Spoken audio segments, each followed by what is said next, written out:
আর্য কি সত্যিই খুনি? অনুরাধার বিশ্বাস কি এবার ভেঙে চুরমার হয়ে যাবে, নাকি পর্দার আড়ালে লুকিয়ে আছে অন্য কোনো ভয়ঙ্কর সত্য? নমস্কার বন্ধুরা, সিরিয়াল গসিপ আর ইনসাইড খবরের ১ নম্বর চ্যানেল এপিসোড ব্রেকডাউন বিডিতে আপনাদের স্বাগত। আজ আমরা কথা বলবো জি বাংলার জনপ্রিয় মেগা চিরদিনই তুমি যে আমারের আগাম ধামাকা নিয়ে। বন্ধুরা, চিরদিনই তুমি যে আমার সিরিয়ালে এখন টান টান উত্তেজনা। আপনারা সাম্প্রতিক প্রমোদে দেখেছেন আর্য সিং নায়কে নিয়ে চারদিকে ছিছি পড়ে গেছে। যে আর্যকে আমরা একজন আদর্শ মানুষ হিসেবে জানি, তার বিরুদ্ধেই উঠেছে খুনের অভিযোগ। কিন্তু বন্ধুরা, আসল খবরটা কি জানেন? আমাদের কাছে আসা লিড অনুযায়ী আর্যকে ফাঁসানোর জন্য এক বিশাল ষড়যন্ত্র করা হয়েছে। হাসপাতালে দাঁড়িয়ে অনুরাধাকে যেভাবে অপমান করা হচ্ছে, তা দেখে সত্যিই গায়ে জ্বালা ধরে যায়। অনুরাধার আত্মীয়রা তাকে খোঁটা দিচ্ছে যে সে নাকি কলোনি থেকে উঠে এসে এক কোটিপতি ভিলেনকে বিয়ে করেছে শুধু নিজের বাবা মায়ের লাইফ সেট করার জন্য। কিন্তু আমরা জানি অনুরাধা আর্যকে কতটা ভালোবাসে। এখন প্রশ্ন হল, আর্য কি সত্যিই কাউকে খুন করেছে?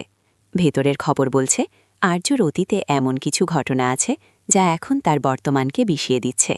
এই খুনের মামলাটা আসলে একটা সাজানো নাটক। আর্যর ব্যবসার কোনো এক প্রতিদ্বন্দ্বী তাকে সরিয়ে দেওয়ার জন্য এই চাল চেলেছে।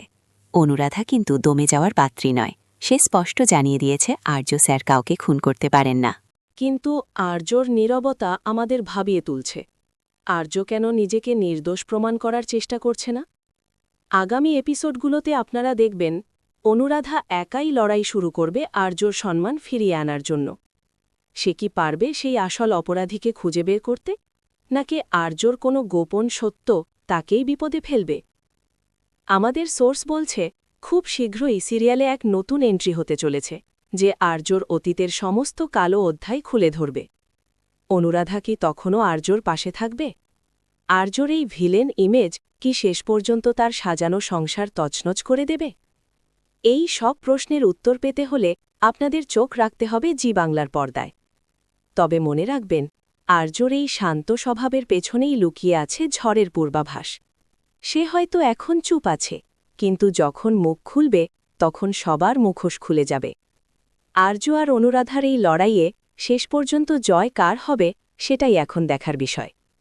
আসল কথা হল, আর্যর এই খুনের মামলাটি আসলে একটি সাজানো ট্র্যাপ, আর এর পেছনে আছে আর্যর খুব কাছের কোনো মানুষ, যাকে সে অন্ধের মতো বিশ্বাস করে। ভিডিওটি ভালো লাগলে লাইক করুন। আর আপনার কি মনে হয়, আর্য কি নির্দোষ? কমেন্টে অবশ্যই জানান। সাবস্ক্রাইব করতে ভুলবেন না।